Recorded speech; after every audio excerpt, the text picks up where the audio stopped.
ঘরে একটাও টাকা নাই, মাছ না পেলে পেট চলবে কি করে?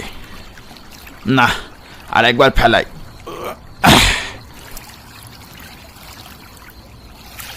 নদীটা আজ জানি কেমন লাগতাছে। কি হলো? কি হলো? পাড়ের কাছে ওকে জলে মাথা ডুবাইয়া কি জানি করতাছে। আমার কেমন জানি ভালো ঠেকছে না। জালটা তুলে নৌকাটা ঘোরাই। বাপরে, এত ভারী কেন?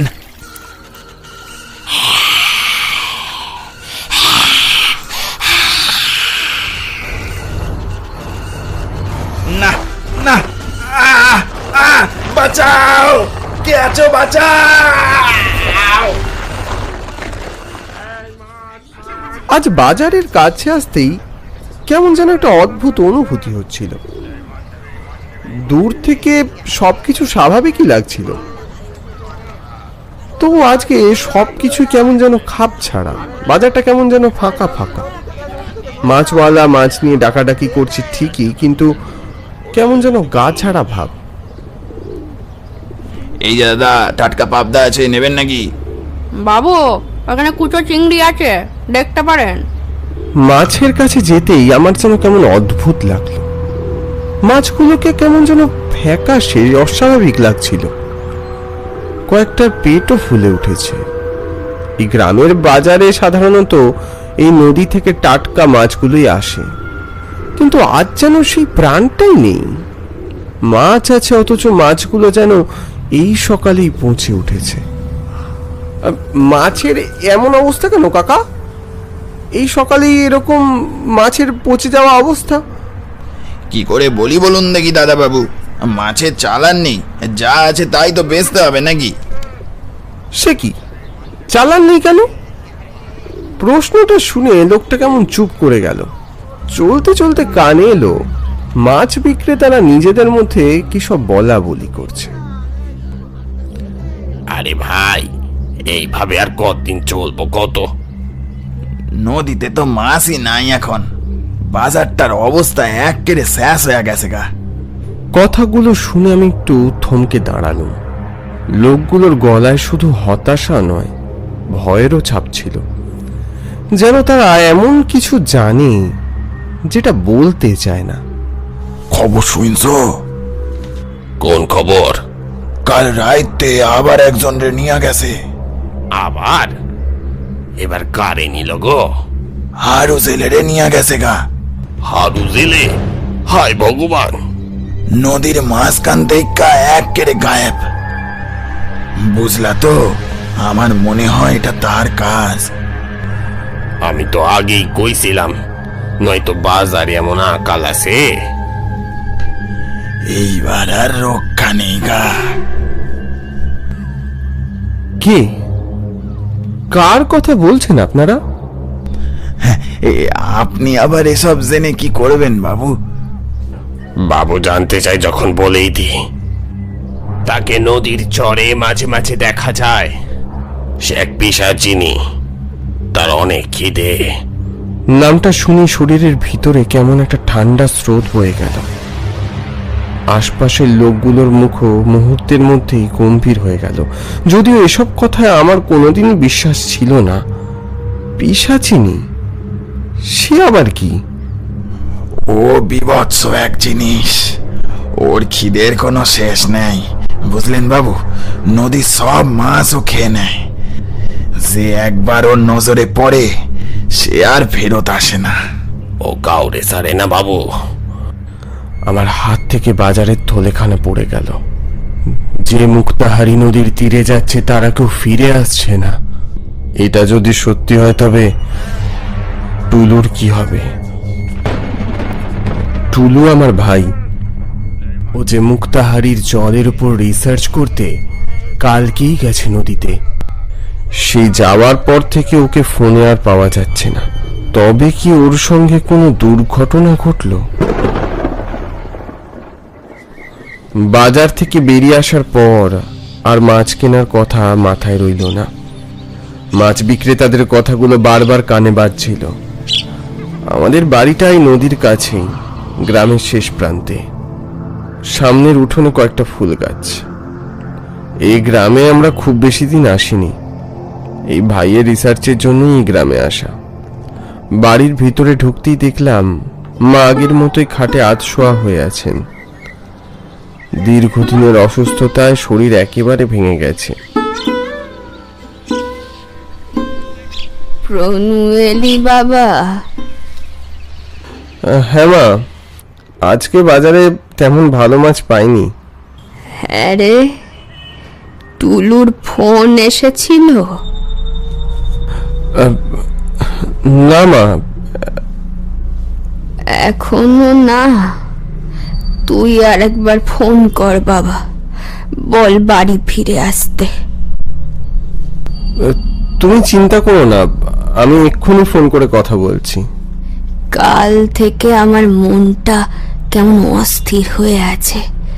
ছেলেটা তো কোনোদিন এভাবে না বলে বাড়ির বাইরে থাকে না।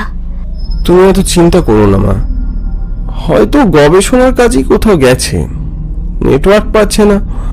জানি না বাবা, আমার কেমন যেন ভয় ভয় করছে, কিছুতেই মনটা মানতে চাইছে না রে। মা আর কিছু বললেন না, কিন্তু তার মুখের দিকে তাকিয়েই বুঝলাম আমার কথায় তিনি একটু আশ্বস্ত হননি। আমার মনেও একটা আশঙ্কা দানা বাঁধছে। কোনো মতে হাঁড়িতে চাল ডাল বসিয়ে নিলাম। ছেলেটা এমন তো কোনোদিন করে না। গেল কোথায় টুলু?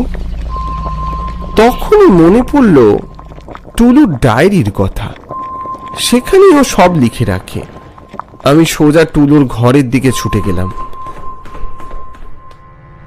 আমি ধীরে ধীরে টেবিলের সামনে গিয়ে দাঁড়ালাম। হঠাৎ চোখে পড়ল একটা মোটা ডায়েরি। টুলু যেখানেই যেত, যা দেখতো সবকিছু লিখে রাখে এই ডায়েরিতে। আমি ডায়েরিটা খুললাম। প্রথমের কয়েকটা পাতা গবেষণার নোটে ভরা। তারপর হঠাৎ করেই লেখার ধরন যেন বদলে গেছে। পরপর কয়েক পাতায় লেখা, গ্রামের নদীকে নিয়ে গল্পগুলো প্রথমে কুসংস্কার ভেবেছিলাম। গত 3 দিন ধরে নদীর তীরে একই জিনিস দেখছি। প্রতিদিন সন্ধ্যার পর সে আসে, সে আমাকে দেখে, আমাকে ডাকে।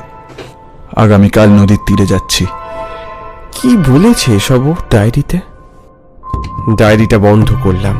যেভাবেই হোক আমাকে নদীর তীরে পৌঁছতেই হবে। আমার ভাইকে আমাকে ফিরিয়ে আনতেই হবে, মা কিছু জেনে ওঠার আগেই। এরপর যতক্ষণে মুক্তাহারির তটে পৌঁছলাম, ততক্ষণে সন্ধে পেরিয়ে গেছে। জায়গাটা একেবারে ফাঁকা। গ্রামের লোকজন এড়িয়ে চলে। চরটা অদ্ভুত রকমের নির্জন। যতদূর চোখ যায় শুধু বালু আর বালু। কোথাও মানুষের পায়ের চিহ্ন পর্যন্ত নেই। টুলু! আমার ডাক ফাঁকা চরে প্রতিফলিত হয়ে আবার ফিরে এলো, কিন্তু কোনো উত্তর পাওয়া গেল না। বুকের ভিতরটা ধক করে উঠল। দূর থেকে মনে হলো একটা নারী মূর্তি, কোমর ছাপিয়ে নামা লম্বা চুল, শরীরটা অস্বাভাবিক রকম রোগা। সে নদীর দিকে চেয়ে দাঁড়িয়ে আছে। অন্ধকারের মধ্যেও স্পষ্ট দেখতে পেলাম ওরই মণিবিহীন দু চোখ জল জল করছে। কে কে ওখানে? কে? কোনো উত্তর এলো না। আমি কাঁপা হাতে টর্চের আলোটা সোজা অবয়বের উপর ফেললাম। পর মুহূর্তেই দেখলাম সেখানে কেউ নেই, খালি চর। হতভম্ব হয়ে চারপাশে আলো ফেলতে লাগলাম। কে কে কে ছিল ওখানে? কে? মাছ বিক্রেতাদের কথাগুলো মনে পড়তেই বুকের ভিতরে ভয়টা যেন বেড়ে গেল। শুধু একটু দূরে বালির ওপর একটা মোটা লম্বা গাছের ডাল পড়ে আছে। আমি ধীরে ধীরে ডালটার দিকে এগোতে যাব, ঠিক তখনই ঝোপের ভিতর থেকে একটা শব্দ ভেসে এলো। তারপর সেখান থেকে একটা লোক বেরিয়ে এলো। লোকটার পরনে ছেঁড়া ময়লা জামা কাপড়, মাথা ভর্তি জট বাঁধা চুল, মুখে অগোছালো দাড়ি। সবচেয়ে অদ্ভুত ব্যাপারটা ছিল, লোকটা একটা অদ্ভুত স্বরে বাঁশি বাজাচ্ছে। সাদা দাড়ি গোফ আর জট পাকানো চুলের আড়ালে মুখটা কেমন যেন চেনা চেনা ঠেকলো। আমি একটু এগিয়ে গেলাম। কি কে আপনি? কোনো উত্তর নেই। কিন্তু যত তাকাচ্ছি ততই মনে হচ্ছে লোকটার মুখে আমার ভাই টুলুর ছায়া। কিন্তু এ কি করে সম্ভব? হঠাৎই সেই বাঁশির অদ্ভুত সুর থেমে গেল। লোকটা বলে উঠল, কনকলতা, কনকলতা, কই গেলি মা? আমি যে আইছি। ঠিক তখনই নদীর জলে একটা আলোড়ন উঠল। আমার চোখের সামনে ধীরে ধীরে জলের ভিতর থেকে সেই নারী অবয়ব উঠে এলো। সেই লম্বা চুল, ফ্যাকাশে মুখ। আমি সত্তর বলে উঠলাম, এই টুলু, টুলু, টুলু, কি করছিস? চল চল, আমার সাথে ফিরে চল। কি কাণ্ড! এখানে থাকিস না, এখানে থাকিস না, বিপদ হবে, ঘোর বিপদ হবে। চলে আয় আমার সাথে, চলে আয়। কিন্তু না, ও কেমন নিশ্চল পাথরের মতো হয়ে রইল। ওদিকে পিশাচিনী রাতের আকাশের বুক কাঁপিয়ে গর্জন করে উঠল। নদীর জোয়ারের গর্জন ওই শব্দের কাছে কিচ্ছু নয়। ভাই টুলু, ভাই, চল চল, শিগগির, এখানে থাকিস না। এ কি চেহারা হয়েছে তোর? হ্যাঁ, এ কি চেহারা হয়েছে? চলে আয়, চলে আয়। ওই পিশাচিনীর দাঁত মুখ বের করে প্রবল আক্রোশে এগিয়ে আসতে লাগলো আমাদের দিকে। আমার দু হাত পা তখন যেন অচল হয়ে গেঁথে গেছে বালুচরে। ঠিক তখনই লোকটা বলে উঠলে, না না কনকলতা, এমন করিস না মা। যা যা, ফিরে যা বলছি। যারা তোর সাথে অন্যায় করেছে তাদের শাস্তি তুই দিয়েছিস। এ ভালো মানুষ, একে ছেড়ে দে মা, একে ছেড়ে দে। বলেই বাঁশিতে সে ফু দিল। সে কি এক অদ্ভুত সুর! পিশাচিনী হঠাৎ থেমে গেল, তারপর নদীর দিকে কোথায় যেন ধীরে ধীরে মিশে গেল। আর দেখতে পেলাম না। ও তখনও বাঁশি বাজাচ্ছিল। ধীরে ধীরে চারদিকে ভোরের আলো ফুটতে শুরু করলো। আমি চিৎকার করে বারবার ডাকলাম, দাঁড়া টুলু, দাঁড়া, যাস নে, যাস নে, দাঁড়া। কিন্তু ও দাঁড়ালো না। কুয়াশার মধ্যেও কেমন মিশে গেল, আর বাঁশির সুরটাও মিলিয়ে গেল বাতাসে। ফিরে আসার সময় হঠাৎ বালির দিকে টর্চের আলো ফেলতে আমার বুকটা কেঁপে উঠল। বালির নিচ থেকে কয়েকটা হাড় বেরিয়ে আছে। মনে হচ্ছিল বহু বছর ধরে ওগুলো চাপা পড়েছিল। আমি আর এক মুহূর্ত সেখানে দাঁড়ালুম না।